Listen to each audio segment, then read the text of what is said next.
हाय दोस्तों, क्या आपने कभी सोचा है कि एक ऐसा स्टॉक जो हमारे मेडिसिन से लेके पेंट सेक्टर तक और कॉस्मेटिक्स हर जगह मौजूद है, उसका स्टॉक पिछले कुछ सालों से बहुत ही ज़्यादा ठंडा पड़ा हुआ है और अपने टॉप से लगभग 75% डाउन है।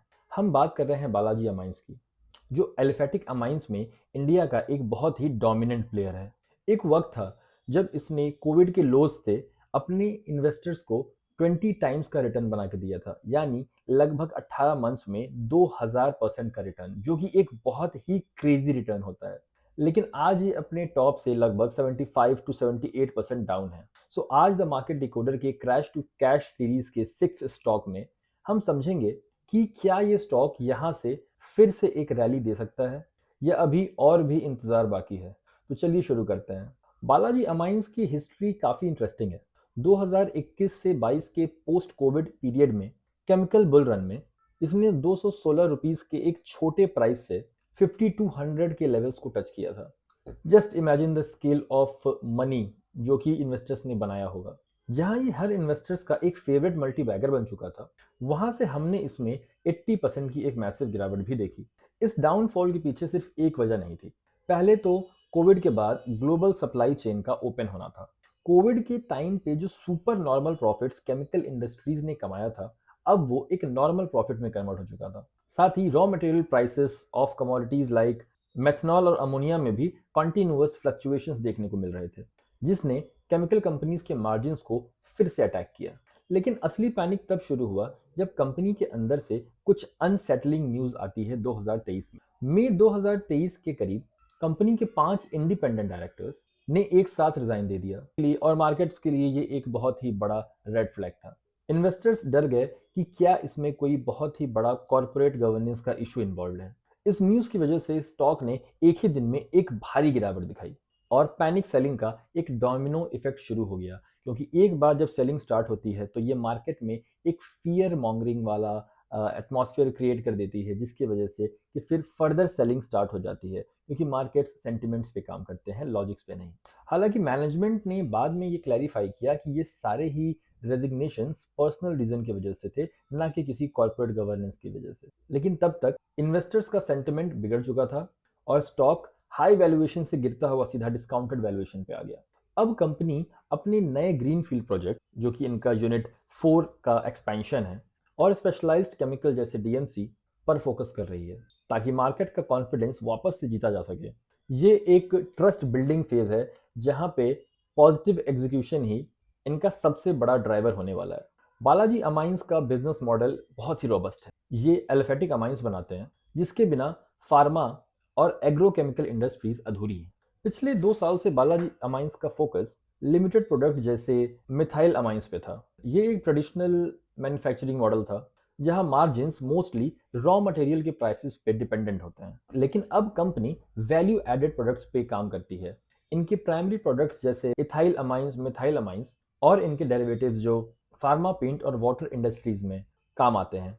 इनका सबसे बड़ा गेम चेंजर है डीएमसी, जो है डाइमिथाइल कार्बोनेट, जिसकी पहली बार इंडिया में मैन्युफैक्चरिंग बालाजी अमाइंस ने शुरू की थी। डीएमसी लिथियम आयन बैटरीज के लिए एक की कंपोनेंट है, जो कि इन्हें इलेक्ट्रिक व्हीकल इंडस्ट्री की एक इनडायरेक्ट बेनिफिशियरी बनाती है। इस डाइवर्सिफिकेशन से कंपनी की डिपेंडेंसी अपने लेगेसी इंडस्ट्रीज जैसे फार्मा और पेंट से बढ़कर ईवीज में भी आ जाती है, जो कि एक बहुत ही हाई मार्जिन बिजनेस है।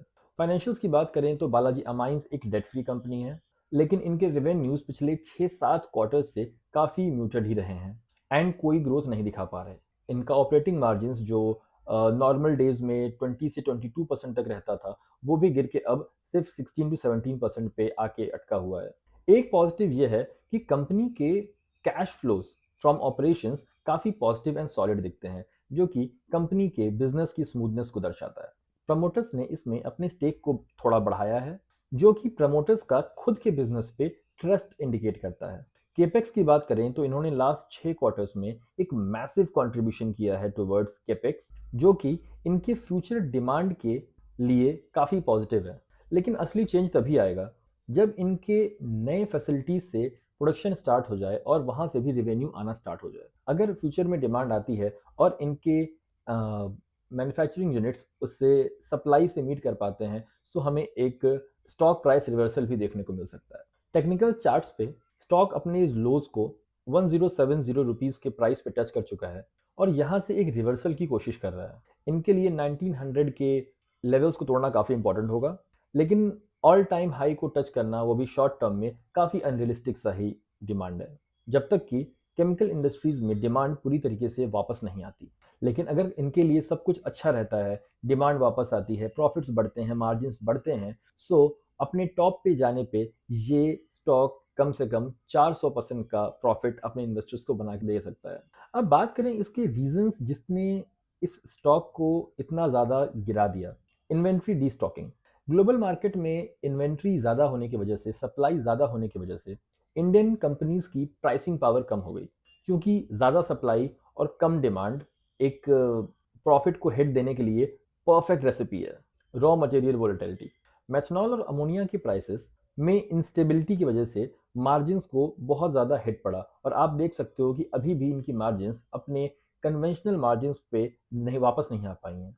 Valuation during Covid bull run. Covid के टाइम केमिकल्स की हाई डिमांड की वजह से companies like Balaji amines and alkyl amines ने अपने लोज से 20 से 25 टाइम्स का रिटर्न दे दिया था, जिससे उनके स्टॉक प्राइस के साथ उनकी वैल्यूएशंस भी स्काई रॉकेट कर गई थी।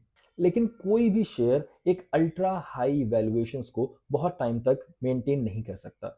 इसलिए पोस्ट कोविड जब केमिकल्स की डिमांड कम हुई और सप्लाई चेन्स ओपन हो गए और अदर कंट्रीज का केमिकल भी मार्केट में आ गया, Balaji amines and alkyl amines के मार्जिन हिट हो गए और इन्वेस्टर्स की ये स्टार कंपनी जितनी तेजी से बढ़ी थी उतनी ही तेजी से नीचे भी आने लगी। कंपनी की सबसे बड़ी स्ट्रेंथ है इनका market leadership in particular products. Balaji amines एक रैंडम केमिकल कंपनी नहीं है, बल्कि कई नीश प्रोडक्ट्स में ये इंडिया की ओनली मैन्युफैक्चरर है, जो कि इन्हें प्राइसिंग पावर में एज देती है। China plus one strategy and import substitution. Global level पे जो चाइना प्लस वन का ट्रेंड चल रहा है, जिसमें अदर वेस्टर्न कंट्रीज चाइना पे अपनी डिपेंडेंस कम करके एक ऑल्टरनेट ढूंढ रही हैं, बालाजी अमाइंस इसका एक बहुत बड़ा बेनिफिशियरी बन सकता है। पहले जो केमिकल्स हम 100% चाइना से इंपोर्ट भी करते थे, अब बालाजी अमाइंस ने मेक इन इंडिया के तहत ये इन हाउस मैन्युफैक्चर भी करना स्टार्ट कर दिया है। इससे न ही सिर्फ इंडिया का इंपोर्ट बिल कम होगा, बल्कि इनकी एक्सपोर्ट अपॉर्चुनिटीज भी बढ़ने के चांसेस बढ़ जाते हैं। Innovation and EV focus. इनका सबसे बड़ा इनोवेशन है डाइमिथाइल कार्बोनेट, डीएमसी। ये इंडिया की पहली और अकेली कंपनी है जो डीएमसी बना रही है, जो लिथियम आयन बैटरीज के लिए एक एसेंशियल केमिकल है। इस इनोवेशन से बालाजी अमाइंस को एक फर्स्ट मूवर एडवांटेज मिलता है इंडियन मार्केट में। उसी के साथ साथ ये ईवी इंफ्रास्ट्रक्चर के, ईवी इकोसिस्टम का इनएलिएनेबल पार्ट भी बना दिया है। इनकी मैन्युफैक्चरिंग कैपेसिटी। इनकी स्ट्रेंथ इनके स्केल में भी है। कंपनी के पास सोलापुर में लगभग 5 green field and brown field projects हैं। साथ ही साथ ये अपने यूनिट 4 का एक्सपेंशन भी कर रहे हैं।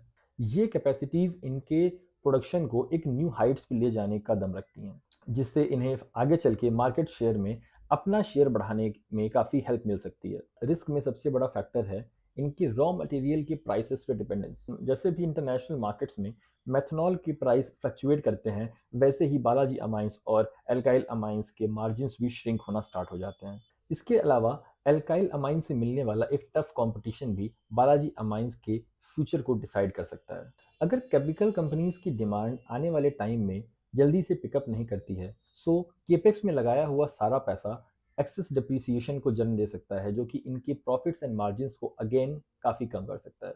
सो बालाजी अमाइंस एक सेक्टर लीडर है जो एक काफ़ी टफ टाइम से गुजर रहा है। पुराने बैगेज को हटाकर और नई कैपेसिटी के साथ कंपनी फिर से ग्रोथ पाथ पे आने की कोशिश कर रही है। सो क्या ये स्टॉक फिर से अपने टॉप 5200 को टच कर पाएगा? ये इनके डिमांड रिकवरी और ईवी सेगमेंट की एग्जीक्यूशन पे डिपेंड करेगी। ये तब तक नहीं हो पाएगा जब तक वापस से इंटरनेशनल मार्केट में केमिकल्स की डिमांड वापस नहीं आ जाती। आई होप आपको ये वीडियो काफ़ी अच्छा लगा होगा। ये कोई बाइंग एंड सेलिंग टिप्स नहीं है। इन्वेस्टमेंट के पहले अपने फाइनेंशियल एडवाइज़र को कंसल्ट करें। अगर एनालिसिस पसंद आया तो वीडियो को लाइक करें, अपने दोस्तों के साथ शेयर करें और नेक्स्ट कंपनी का नाम कमेंट करें।